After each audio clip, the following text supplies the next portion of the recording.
Welcome to the Indie Film Hustle Podcast, episode number 104. Instinct is very, very important, and we believe in it through every part of the process. When it's time to create and get that stuff down, we believe in our gut. Mark Duplass. Broadcasting from the back alley in Hollywood, it's the Indie Film Hustle Podcast, where we show you how to survive and thrive as an indie filmmaker in the jungles of the film biz. And here's your host, Alex Ferrari. Welcome, my indie film hustlers, to another episode of the Indie Film Hustle Podcast. I am your humble host, Alex Ferrari. Now, today's show is sponsored by VideoBlocks. Now, VideoBlocks is a subscription-based stock media company that gives you unlimited access to premium stock footage everyone could afford. If you're looking for like extra exterior shots or things that you might want to incorporate into any of your projects, whether that be a narrative, documentary, music videos, commercials, these guys got you covered. They've got unlimited daily downloads from a library of over 115,000 HD video clips, as well as a huge selection of After Effects templates for like opening credits, motion graphics, titles, company logos, as well as motion backgrounds as well. It's pretty amazing. And on average, subscribers pay less than $1 per download in a course of a year. And the content does not get stale. They're constantly adding new content to the library every month. So it keeps it very, very fresh, and you always have something new to look forward to. And everything you download is 100% royalty free. Even if your subscription is canceled, you have unrestricted usage rights for anything you want to do, including personal projects and commercial projects, and you keep whatever you download and maintain the usage rights forever. Now, VideoBlocks is offering The Tribe a yearly subscription for $99. That's $50 off the usual price tag, just for you guys, just for The Tribe. That's less than $10 a month. So to get this deal, just head over to videoblocks.com/hustle. That's videoblocks, VIDEO blocks.com/hustle for this exclusive offer. And don't forget to go to freefilmbook.com. That's freefilmbook.com to download your free filmmaking audiobooks from Audible. So guys, I wanted to let you know that we're at the beginning of the month. So of course, I have some new updates on the Indie Film Syndicate. We have some new courses that are available. I want to let you guys know what we're doing. In the Syndicate, we have 2 new courses by the Producers Foundry. And one of the courses is called Building a Better Independent Film Budget with Debbie Brubaker. She's the UPM on Tim Burton's Big Eyes and Blue Jasmine. And she's considered and known as San Francisco's godmother of indie film. And she talks for about 45 minutes, specifically about budgeting, how to build a budget, build a schedule. That's all included in the membership. And we also have another course added this month called How to Monetize Your Indie Film Project in the New Media Landscape. And this is just a great little course about how you monetize the different revenue streams that you can create in all these new outlets and things like that that are out there. And that's also included in the membership of Indie Film Syndicate. So if you guys want to check it out, I'm giving you guys a special 20% off your first month in. It's only $17, but you'll get 20% off $17. So if you guys want to come in, check things around, see how things are, take a couple courses, and then join the Facebook group so you can see what we're doing there. All you got to do is go to indiefilmhustle.com/20off. That's indiefilmhustle.com/20off to get that 20% off. And we're going to be doing a lot of other cool things inside the syndicate, so definitely check it out. So guys, today on the show we have Alex Lehmann. He is the director of the new movie called Blue Jay. And in the movie is starring Mark Duplass and Sarah Paulson, the recently Emmy Award-winning actress for The People vs. OJ, and of course the 800-pound gorilla in the Hollywood room, Mark Duplass, who also wrote the project and invited Alex to direct it. And I had the opportunity to watch an early screening of it, guys, and I'll be honest with you, I really, really love it. And anyone who's listened to the show knows that I'm a really big fan of Mark Duplass and Jay Duplass, the Duplass brothers in general, what they were able to do with Puffy Chair and what they've done for indie filmmakers in general. I will also put in the show notes a link to the must-listen-to South by Southwest keynote speech by Mark Duplass, which is absolutely amazing. So I was super excited to get Alex on the show, not only to talk to him about Mark a little bit and the process of working with him and how they put the whole project together, but also his origin story, how he got involved with the movie. They shot the movie in black and white, what camera they used, how many people were on the crew, what kind of script did they use, because Mark doesn't usually work with a full-fledged script. They work with something called a scriptment, which I go deep into with Alex on the show as well. So it's a really great show to just kind of listen to how they shot a movie in 7 days, and is going to be released on the 8th in New York, October 8th in New York, and then I think the 7th or the 8th, or this Friday in New York, and then the 14th in LA, and then soon after on VOD digital, and then eventually on Netflix, where it will live forever and ever. And this is the first movie of the 4-picture deal that the Duplass brothers signed with Netflix. So I was really curious about what that movie would be, and now we know it is Blue Jay.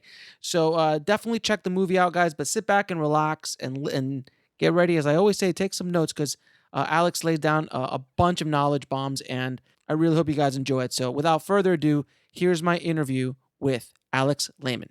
I'd like to welcome to the show Alex Lehmann, man. Thanks for coming by, man. Hey, man. Thanks for having me.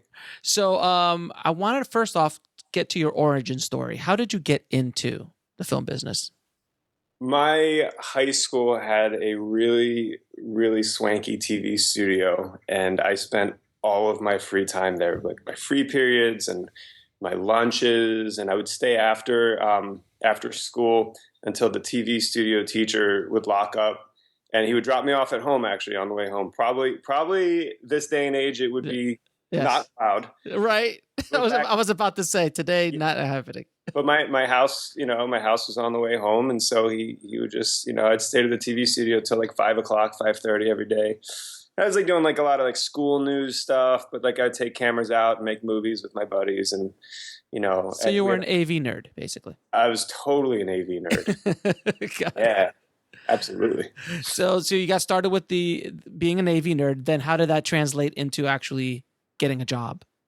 Well, I went to film school after high school, and that's when I realized like I wanted to do more film and less TV stuff. Mm-hmm. And funny enough, I wanted to direct because I'd been doing everything. I've been editing and writing, and I was just the one man band, like we all are when we start off with our mom's camera or whatever. Mm-hmm. And but then some of the other kids in school really liked the way my projects looked, and they were like, "Hey, how about you come be the DP on my like $50,000 short film or whatever?" Which to me was like, okay, there's some fun toys there, and mm-hmm. and I get to like do bigger stuff as still a film student, and that's when I realized I can make a living at helping people on their sets, by creating the images and just kind of like, sometimes a little bit of hand holding for first time directors that are like, "Hey, I want you to be my DP," but also kind of, if you can help me make my movie the way your movie turned out, that'd be great. Right. And so I found it as, a way to make a living. I was kind of scared about coming out to LA and not being able to stay out here for more than 6 months and go back home with my tail tucked between my legs and my film degree and everything, and not know what to do with the rest of my life. So I said, all right, cameras make me money. I'm going to keep learning about these cameras and keep using them and help people with their movies. So I did that for a long time. Now you, what film school did you go to? Emerson College in Boston. Lots of talented people coming out of there. Oh, very cool. So then you're an East Coast guy, and then you came out here to LA to go west, young man, as they say. Absolutely. And so you've been working as a cameraman and a cinematographer for a while. Now, how did that prepare you to be a director? Well, I think every director cinematographer relationship is a little different as far as, where the ideas originate and how much, the flow of the set is being dictated by, camera setups or by blocking or by, acting or whatever. And so I found myself being hired mostly by first time directors. It wasn't the third movie, fourth movie directors that would look at my reel and go, man, he makes stuff look gorgeous. And it's time to, take my third movie or my fourth movie up a notch and hire this guy because he's got this just gorgeous look that nobody else has. It was more like, like I think I kind of got the reputation of like the DP that helps you get your movie made, and at the same time isn't that tyrant DP who like is actually just going to take over your movie and get the shots that he wants for his reel, or like just be a dick about it. Can I say dick on your podcast? You can say dick. You can say whatever you want, sir. All right, great. So in many ways, I guess that kept you working, because that's definitely a lot of first time directors would like to call. It kept me working enough for sure. I mean, I did a lot of other junk too. I held plenty of cameras on reality shows, and that was my first job in LA. Was a camera assistant on the Project Greenlight series. Wow, that must have been fun. Yeah, it was real cool. And actually, it was for the horror movie for Feast. I was on the documentarian side, and just as a camera assistant, and I'd pick up an extra camera whenever I could.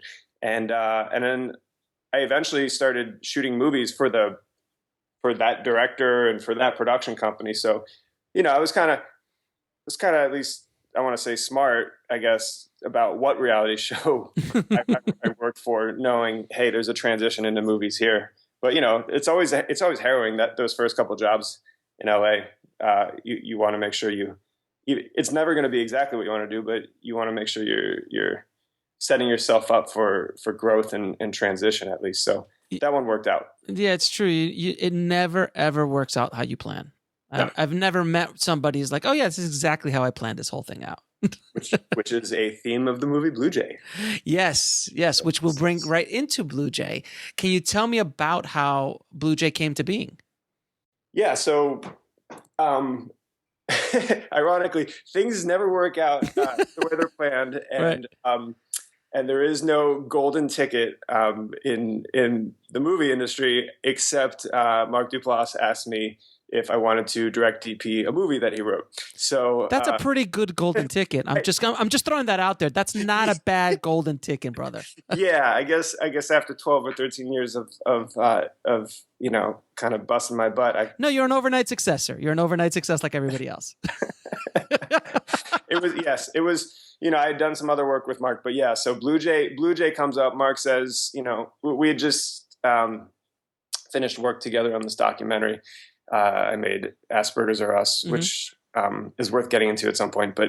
But he liked working with me and said, I got this little film that I've been conceptualizing, and here's like a 2-page outline. What do you think about it? And I was like, yeah, okay, we're doing this. That's great.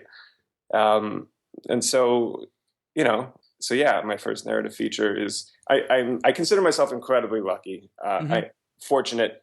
I understand that doesn't always happen. So. You think? Yeah. So and then you met Mark working on The League? Yeah. So I was a camera operator on The League, and we shared our passion for fart jokes on the set. And then when we'd hang out at craft services, we would talk about our like little indie films that we loved watching, and, kind of our, we shared similar tastes for things like that. And we were both kind of melancholic, often dark or depressive in our thoughts, but introspective. We'll just say that. You're an introvert, yeah, and not introvert, introspective. Yeah, yes. Introspective. But we vibed on some stuff, and he caught wind of this documentary that I was on our hiatus weeks. I'd go out and shoot this comedy troupe called Asperger's or Us. And these guys, they have they all have Asperger's syndrome, and they'd been building this sketch show, and I found it really fascinating. So I'd fly out on my hiatus weeks, and I'd just make this documentary by myself as a one-man band. And then I was editing it, and finally, felt like I had something to show, and I figured maybe I should show it to Mark. And see what happens. He's a guy who can get shit done. So, for anybody listening to this, at the very end of the podcast, so listen to this whole. I'll give you Mark's cell phone number, his email, his home address. He wants submissions from everyone. Of course, please. Yeah, if you could give a direct cell phone would be perfect. I think that would be great. I've been working with the guy for 4 years, and it was still incredibly, I don't like asking people for things, and so it was incredibly uncomfortable for me to even just kind of bring it up. I'm like, hey, do you want to kind of look at my documentary? Yeah, and thankfully the league was ending, so it was like, okay, if he hates it or if like he just doesn't want to have anything to do with it, at least we don't have like a whole other season where it's going to be just awkward on set every time. Like, hey man, I saw you, it was oh hey, the carrot sticks are coming out, gotta go. Like I knew, like, all right, whatever. Like even if the guy never talks to me again, at least I know, like, I busted my ass on this documentary. I put my money into it. I put a ton of effort into it, and I believed in it. And so I was like, all right, like this is I'm taking this one shot. This is the one shot. I'm taking it. And he liked it. And so, he gave me a couple notes, and he and his brother came on as executive producers, and helped me kind of finish it out from a financial and creative perspective. And we got it to South by, and we sold it to Netflix, and all that kind of stuff that just wouldn't have happened without a guy like Mark behind it. And we just really enjoyed working together.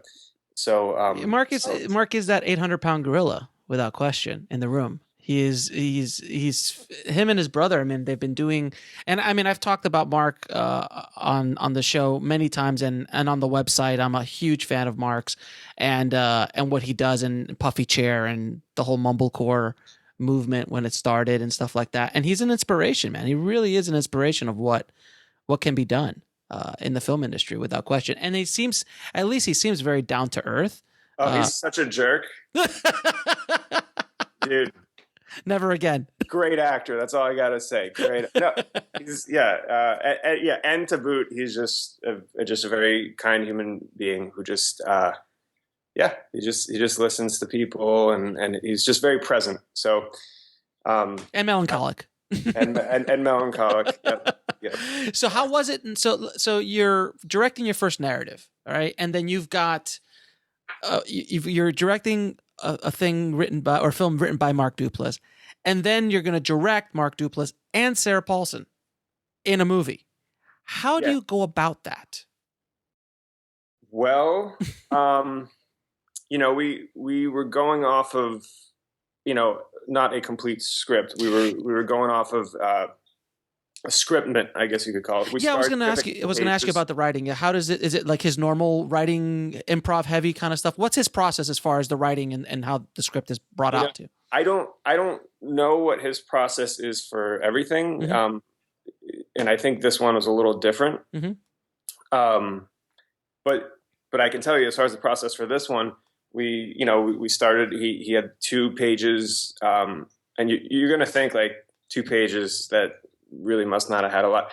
Those 2 pages had every word had importance. It kind of amazed me when I read it. I was like, wow, these 2 pages tell an entire story, and more importantly, tell have a mood, have a tone that just is it just hits you at the core. So we started with that, and he and I would email back and forth like some thoughts, and kind of built it out a little bit, and then we cast Sarah, and we had a couple of production meetings where Sarah, Mark, myself, and a couple of the film's producers who were insanely talented and generous in their ideas, Mel Eslin and Zan Aranda and Sid Fleischman, we would all sit together, and it was half prep where we would just kind of discuss the story and like kind of throw out ideas and talk about what was resonating, what themes we were kind of, finding as subtext. And part of it was like group therapy, where we were starting to tell our stories, our high school sweetheart, our embarrassing high school moment, all that kind of stuff. But it's, it's amazing because you end up, it was kind of like the Breakfast Club, right? Where by the end of it, everybody just has put themselves out there so hard in front of everyone that you build this trust and this bond. And so we would throw all this stuff out, and Mark would, go back and write some more based on what we were doing. And I started realizing that the most important thing I could do was listen to kind of what everyone else was saying, especially Mark and Sarah. We shot the film chronologically. Like I had ideas I wanted to throw out here and there, but everybody had so many good ideas that it started turning into, okay, make sure that you're not just, when you're not talking, make sure you're not just thinking of your own idea. Make sure you're really listening to, especially what Mark and Sarah are connecting to and what story they want to tell. Because otherwise, you just get, how it is in conversations. A lot of times, people check out and they're not listening to you anymore. They're just thinking about what they're going to say next. And so I was like, all right, I got to be so present and so aware of what they're saying, or even just what it feels like they're thinking when they're not talking. And so I kind of just really tried to pick up what the stories they wanted to tell were, and what they wanted to bring to it. Because, everybody's got some personal stuff that was thrown into this film, and we changed some of the details and everything. We wanted to protect everybody, but it's a very personal movie in a collective fashion. So it's a little bit of everybody's story is in this in one way, shape, or form in that group that you were talking about. Absolutely. Yeah. So that's why it's so, and I've seen, like I told you earlier, I've only been able to see half of it because I just got access to it a little bit ago. But the parts that I've seen, a little bit over half the movie already, there is that honesty, that realness. It doesn't seem manufactured. It doesn't seem like it just came out of somebody's head. At least it feels real. That's what we were going for sure. Is like a richness in honesty and honesty is this is not the most plot heavy film you're ever going to see, but as far as the characters, like, they are very well developed characters, and there's just everything that they say is coming from a genuine place, even when it's not, like, from the actors. It is coming from somewhere. But I think to finally answer your question, the most important thing that I could do, directing actors who are amazing and way more experienced than I am, who don't need me to help them with their acting. The only thing, the biggest thing I could do was really just listen to the moments and find what was genuine, and just kind of in between takes be like, yeah, this, like you said, like, this really resonated. Like, let's go in this direction. And we shot everything chronologically. So it was really about just kind of sitting in on a really intimate, conversation between two people, and kind of letting them know what was working, what was resonating, what felt real. And I got to bring, my documentarian background into this, where, you're chasing story as a documentarian, and, you're not dictating what happens, but when you see something that you like, or that's interesting, or that makes you think or ask more questions, you dig deeper. And so I would say that's how I was, directing. Other than the visual stuff, obviously, I was shooting the film as well, so it's kind of wearing both of those hats. So then, did you guys have a final script, or was what was the final piece of paper that you guys were working with on set? Was it just basically a big outline, or what was the actual process? Yeah, there's probably like a 15, 20-page scriptment, and then there were certain scenes that, like, we would talk about the day before, knowing that we actually wanted a full script for that. So, there's a couple scenes where Mark, would go home at night and type up that 3 to 5 pages, and we'd have that the next morning. But most of the film was shot on off of a 15 to 20 page document, and us shooting chronologically. And as far as you as a director, is it kind of, because I know normally in what they teach in film school and all that kind of stuff, you have that whole, your whole script and everything. This is a very unique and different process, though it's becoming more and more common nowadays because of Mark and Joe Swansburg and Lynn Shelton and those directors and filmmakers. But do you find yourself as a director kind of just almost like a documentarian? You're trying to catch the moment because the moment's not scripted. Sometimes it just comes out. Do you find yourself kind of like just preparing yourself to catch that moment? Yeah, I think we were going for a feeling more than a precision in words or actions.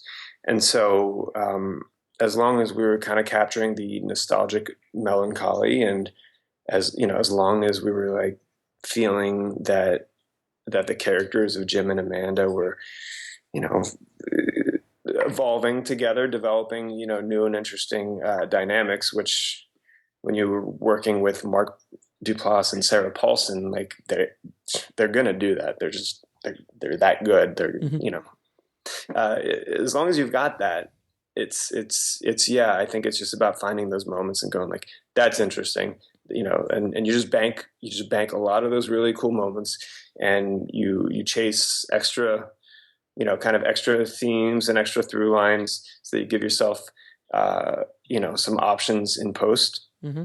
Chris Donlan, our editor, he's cut for Togetherness.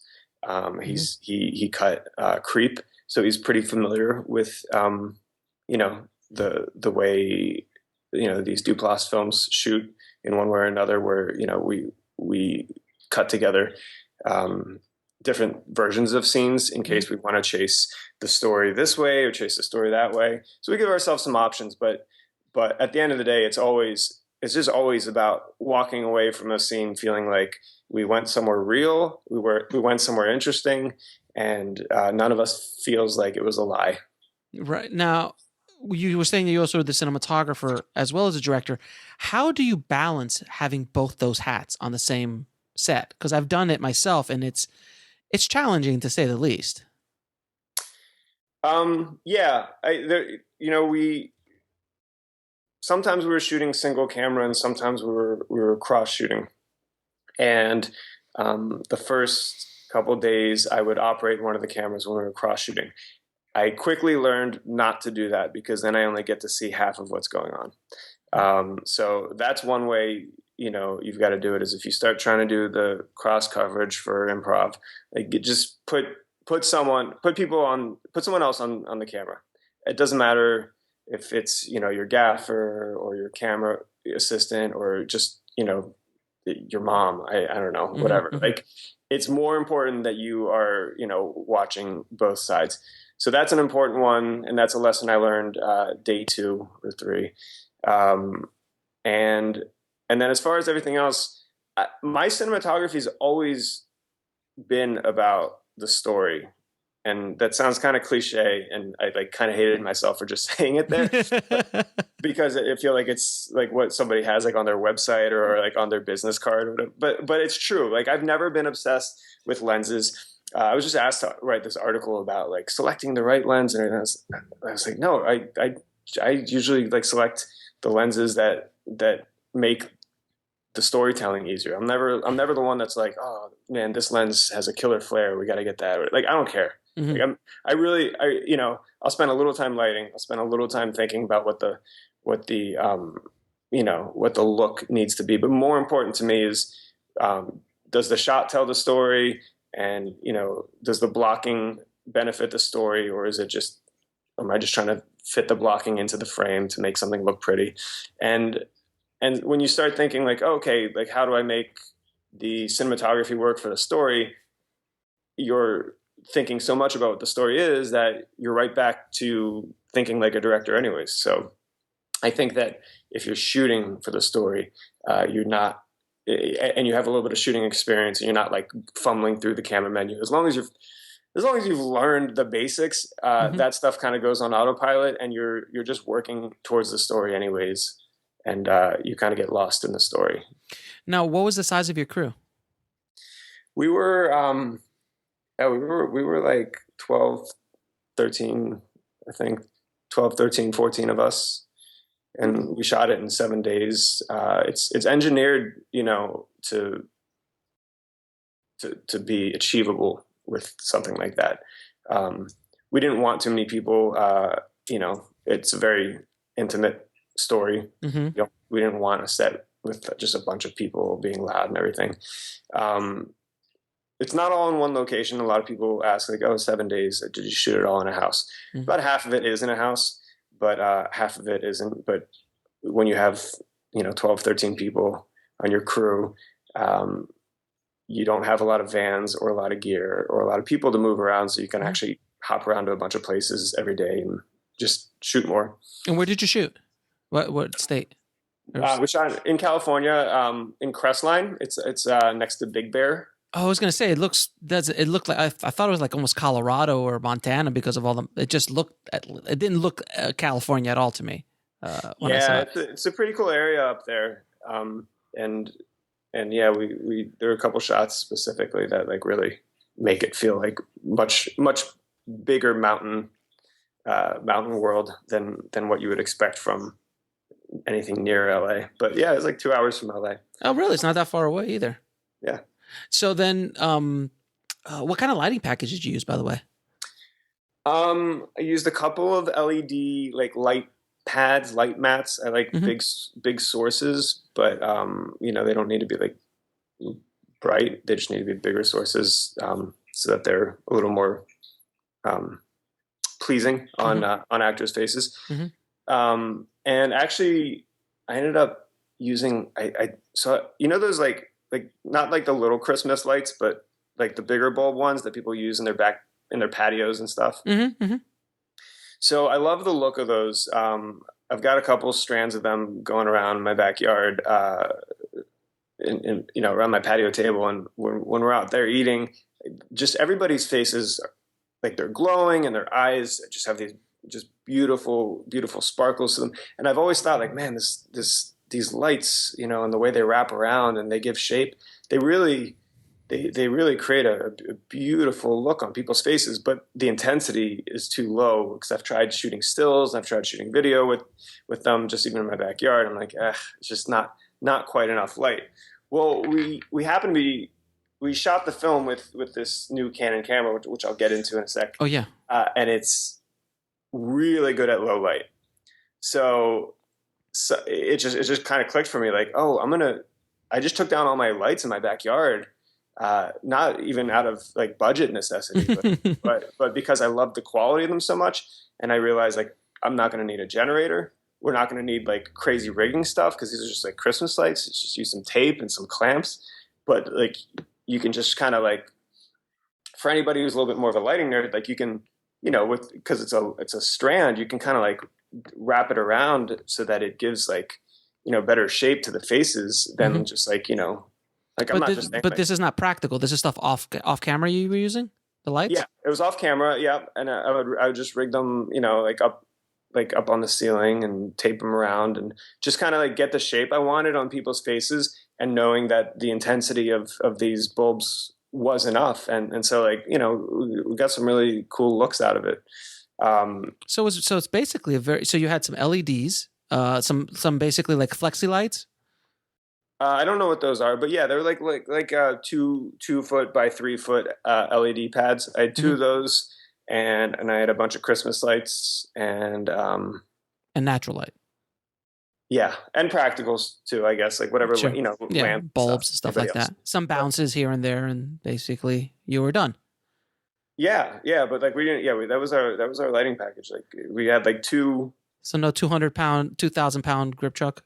No 5 ton, 10 ton. We didn't even have like an airy kit. Like it was just it was like those 2 light pads and like the Christmas lights and and the lamps and practicals. Yeah. So tell me about this camera you were shooting with. So it was developed by Canon for the military or for security. It doesn't have an onboard recorder. It doesn't have onboard power. Mm-hmm. So right at the get-go, you say this is not made for filmmaking. Mm-hmm. It's basically a security camera, but it's a full-frame sensor that only shoots 1080 because it basically has these giant pixels that just suck up any light that's out there. There's like photon magnets. I just geeked out big time. I feel you, brother. I feel you. Yeah. And so yeah, you end up being able to shoot it like, I mean, I tested it all the way to like 100,000 ISO. And as long as I was getting like a half decent exposure at that, you know, at that setting, the noise was not too bad. And on top of that, we knew we were going to make it black and white. Yes, and which was my next we were going question. to add some grain. Yes. And so I was like, all right, that like now I have to worry about noise even less.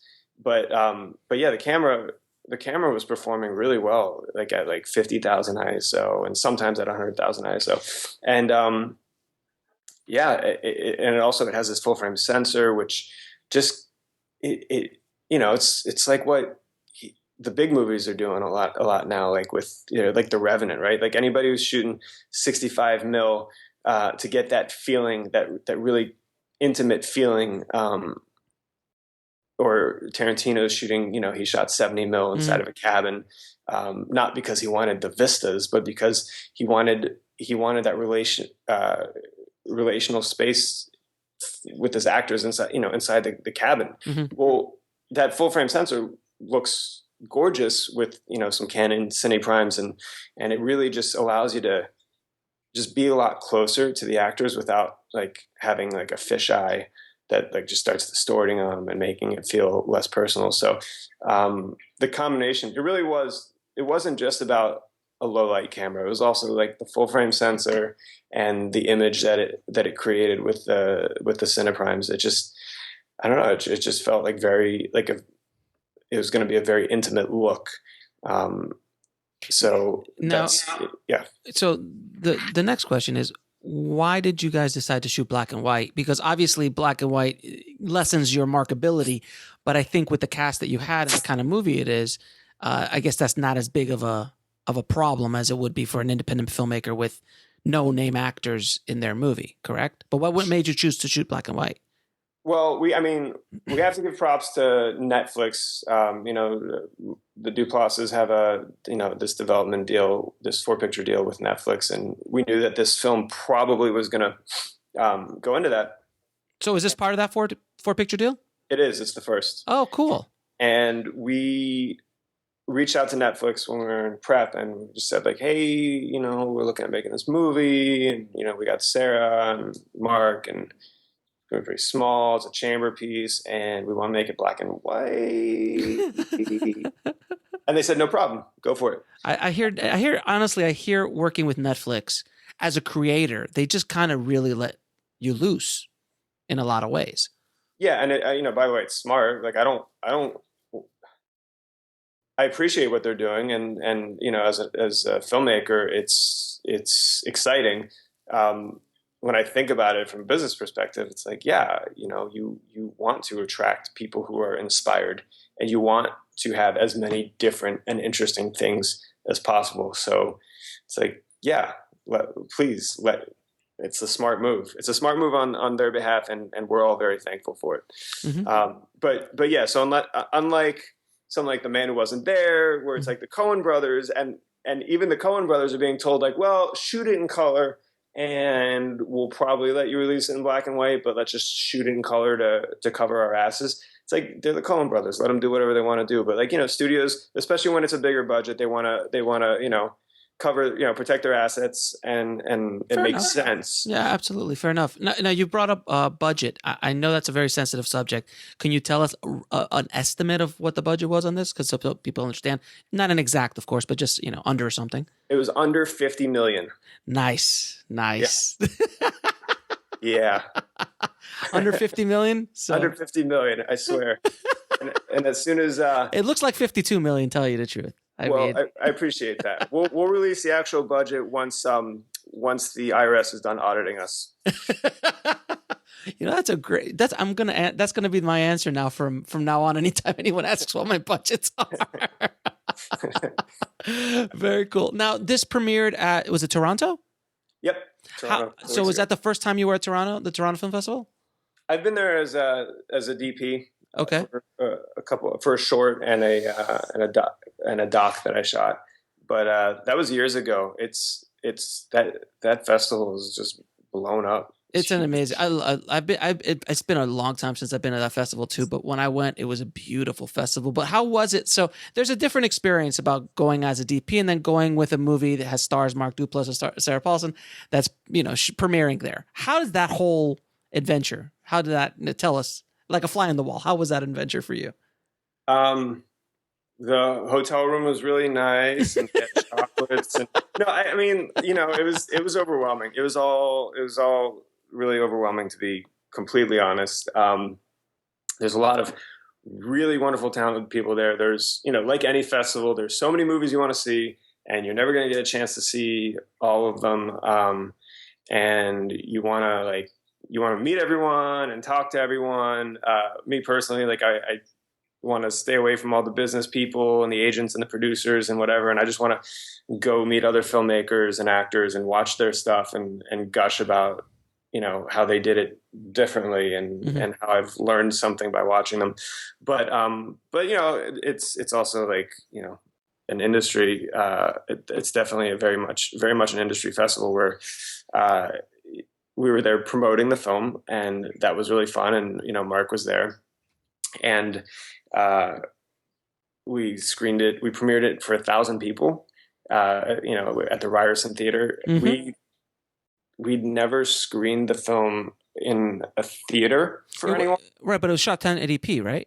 It was shot 1080p. Okay. But when we did a couple test screenings when we were, cutting the film and just kind of seeing if people liked it, or if we just made this little thing that the 15 of us liked and everybody else hated. Right. There's always that moment when you're making a movie that you're like, does anyone else like this besides us? Yeah. Are we just getting a whole bunch of inside jokes? Is that it? Right. Exactly. It's you live in a bubble though when you're a filmmaker sometimes, because you watch the same cut. I'm sure you must have seen that cut at least 60, 100 times prior to release. And whatever was working on the first 2 or 3 times you watched it doesn't have the same impact on the 100th. Oh yeah, for sure. No, you're always, you feel lost at the end of it. You're just like, is it good anymore? I don't know. I really don't know anymore. Yeah, you're looking for ways to make it better, and you're looking for the flaws, and you're trying to, just polish it every time you're watching it. You're just looking for anything else you can polish. And so you're not appreciating it anymore. So you're like, I don't know, do people appreciate this? Can people get lost in this thing? Because all I can do is look for the mistakes, which thankfully, right before we got to TIFF, I had that moment that, you QC the DCP, mm-hmm. and, that you're in the clear, and you're just watching it in case something weird happens, but it's locked. Nobody's going to let you unlock it, right? Unless it sounds like there's a T-Rex walking in the background for some weird reason. Your producers are like, you're done. We need to send this to TIFF. We're already behind schedule, yeah. And we're not spending another dime on this. It's locked. It's great. So finally, when you get to that point, you can watch the movie knowing, it's like, put down the weapon, just enjoy. It's like you just put the knife down. Yeah, put the knife down, put the cutting scissors down, put whatever. And so yeah, I did get to enjoy the movie before TIFF and actually just cry and laugh and do all the feelings, which I didn't get to do for the months that we were trying to finish the film. Mm-hmm. But even so, the biggest screening we had, and this wasn't the final version of the film, but the last time we test screened a version of the film, it was 10 people in a room on some couches and with a TV. And all of a sudden we're in a giant theater with 1,000 people. Oh God, that must be insane. Yeah, it's kind of crazy. And it's, it's like a 1080p, which, nowadays isn't that impressive. It's, pretty low res for, however big that screen was. And it's just very much a little DIY film in a lot of ways. So, well, yeah, I mean, it seems, under 50 million nowadays doesn't get you a lot. Yeah. But from what you're telling me, at least from the production side, it sounds like a very DIY kind of film. Yeah, sure, you have big talent in front of you, but at the end of the day, it was just, you and a few cameras and 10 to 12 people making a little and very small, small movie with a very intimate story, and being projected up there. So how did that 1080p project?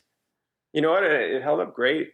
It really did. And I don't know if people are, I don't know if we're all more forgiving because it's black and white and because it had a little bit of I think it's got like a polished, gritty look. I don't know how to describe it. You added grain to it? Added a little bit of grain. Yeah, added grain to the theatrical one more than what will be on Netflix. I tested it on like some screens and some TVs, and I was like, all right, like we can't do like one grain pass for everything. So we added a little extra grain for the theatrical. Okay, so so anytime you're doing a theatrical, you added a little bit more grain to it.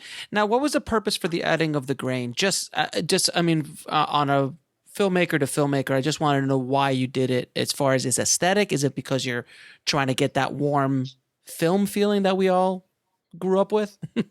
Yeah, because grain's cool, man. Grain is cool. I do. Good grain. Not dancing ants. No, not dancing ants. Yeah, we tested some grain, and everybody's got their proprietary grains now. Like HBO's got their vinyl. I guess vinyl's canceled now, but they had their like big proprietary grain for vinyl. We did a bunch of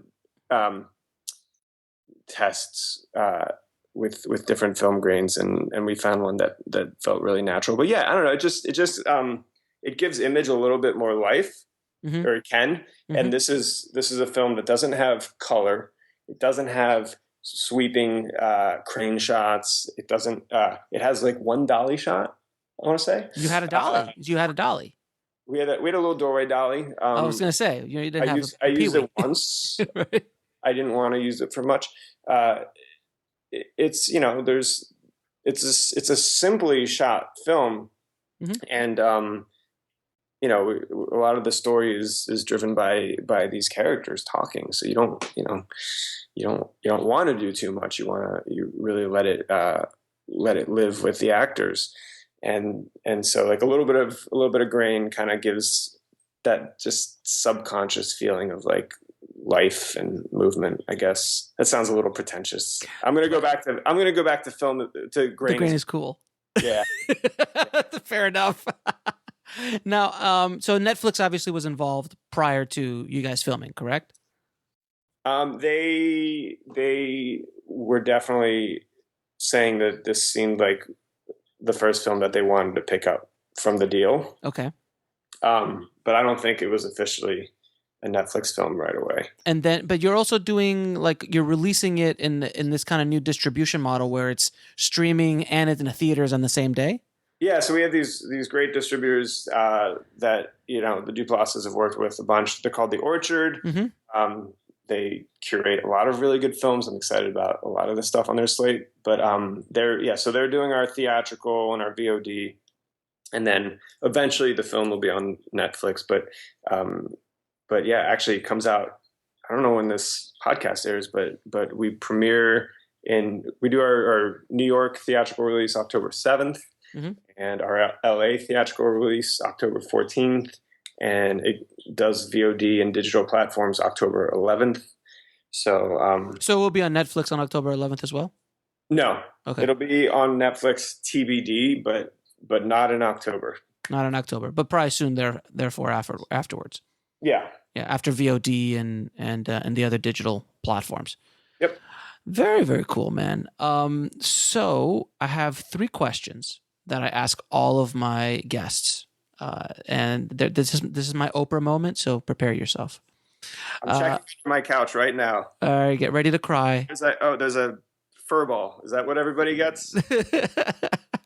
So, what is the lesson that took you the longest to learn, whether in life or in the film business? Wow. If you were a tree, what kind of? No, I'm joking. The lesson, the longest, so the hardest. The lesson that took you the longest to learn in life or in the business? Right now, all I can think of is the lyrics. The hardest to learn was the least complicated. Mm-hmm. Did I just misquote that, or is that? No, you're good. Am I going 90s now? I would say that everybody is feeling what you're feeling when you're, everybody's got those moments of insecurity and doubt and feeling like they don't belong. Mm-hmm.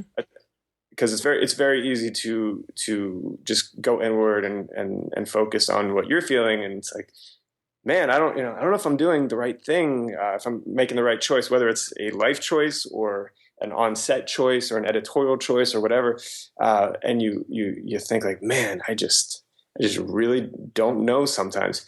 And yeah, I think only recently I've realized like just everybody, even the ones that just seem like they've got it all together, everybody is constantly having those same questions, no matter who they are. And insecurities. And so you mean James Cameron, after he's going to do the next Avatar, is going to go, I don't know, did I do it right? I'd be willing to bet that James Cameron's got plenty of insecurities as well. Of course. It's how he processes them. It's how he shows them or hides them or whatever. That's what's different between you and James and me. And Mm-hmm. but yeah, everyone. And it just seems so obvious. So I think that's why that song was going through my head. But it is one of those things where if you're an inward thinking person, you can forget that like everybody's got that same struggle. Yeah, and I've been in post for better part of 2 decades, and I've worked on a lot of feature films, and I know that's very true.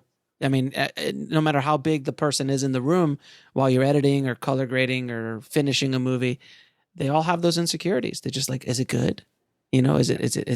Are those jokes funny? Did it cry in the right spot? So we're all human beings at the end of the day, and we're all artists. Filmmakers are artists at the end of the day, and artists are insecure, generally speaking. A lot of wonderful things come from that insecurity, which is great. Now, what are your 3 favorite films of all time? All right.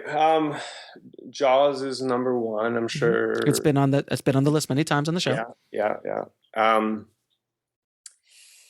going to say, it definitely varies, but I'm going to say, just to keep this podcast moving, Hot Fuzz is the movie that like, I love that movie.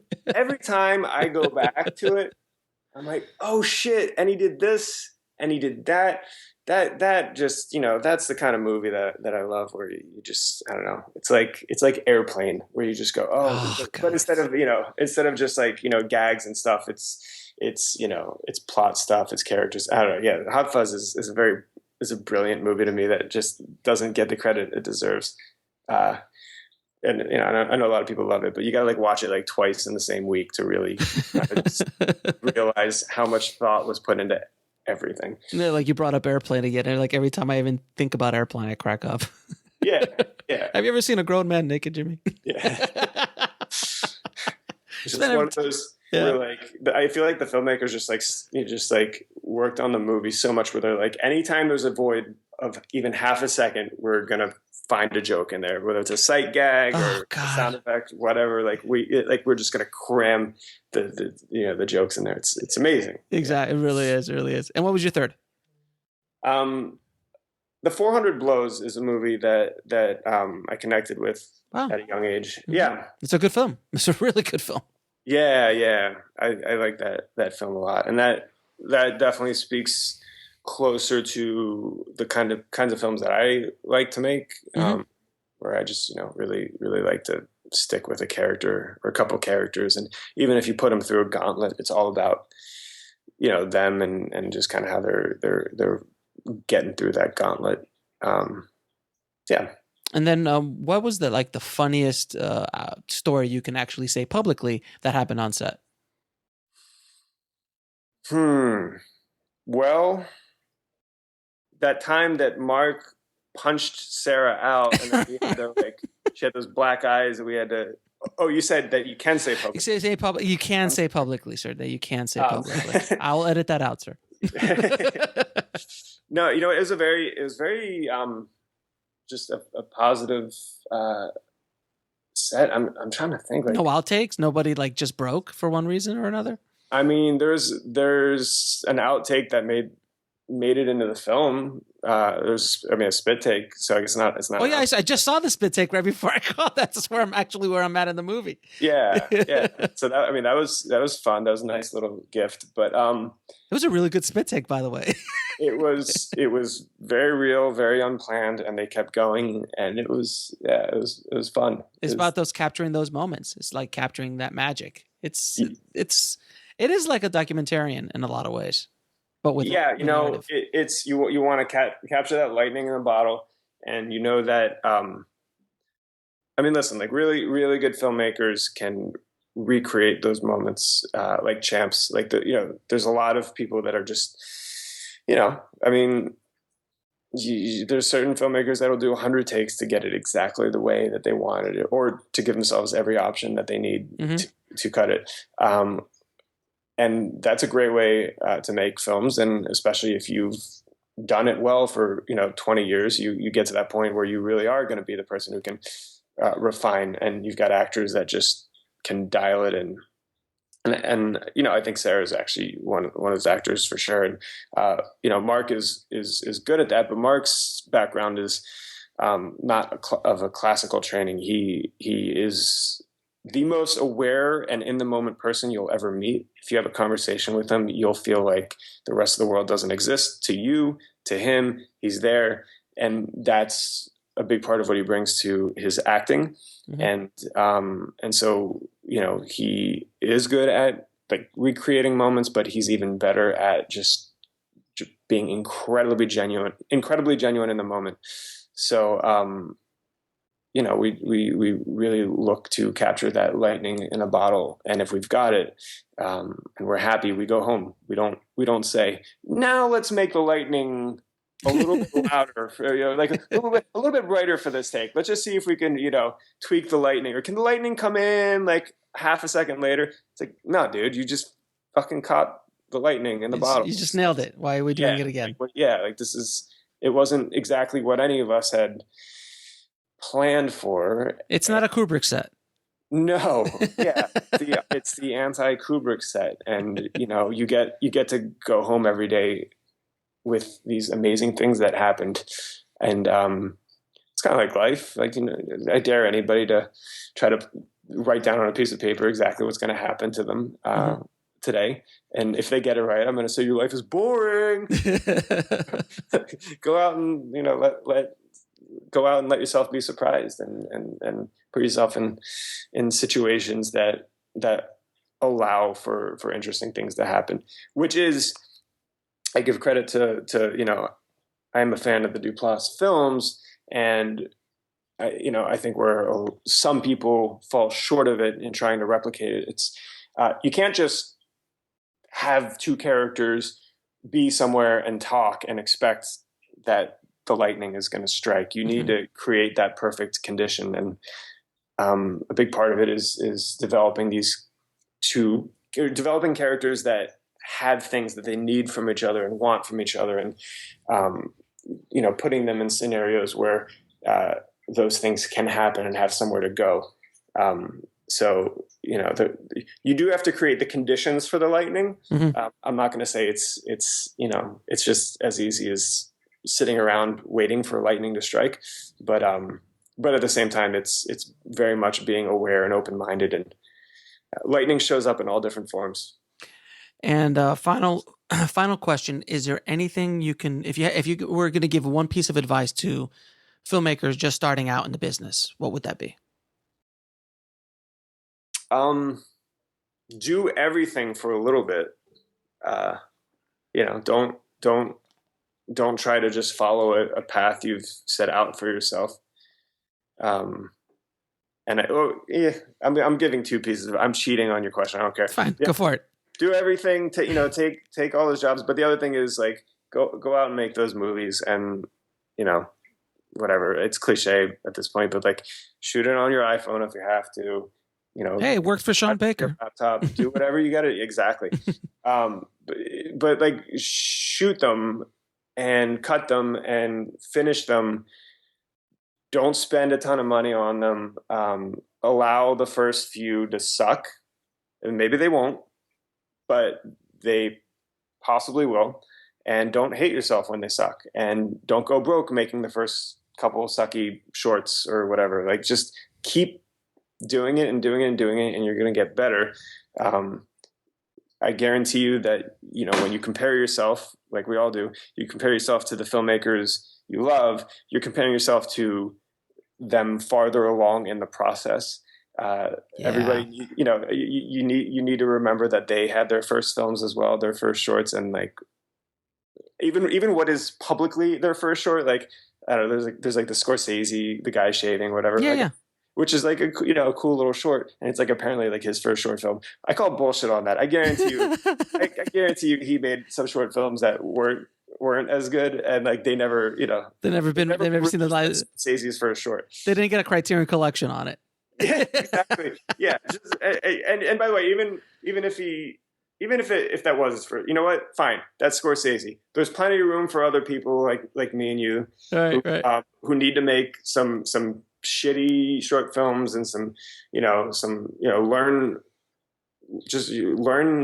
to suck and then stop sucking. It's that easy. Well, I just see too many people make something, they either put all their money in it or all their emotion in it, and then when it's not what they wanted it to be, they give up, and it just doesn't make any sense. Well, yeah, from what I understand, the Mark and Jay made their first feature, and they spent a ton of money on it, and they never released it because they said it was just absolute dog shit. They were trying to, as the story goes, they were trying to make the great American film, and it was dog shit. And then they took their mom's camera, like they were about to quit the film industry, and they took mom's camera and recorded that little short.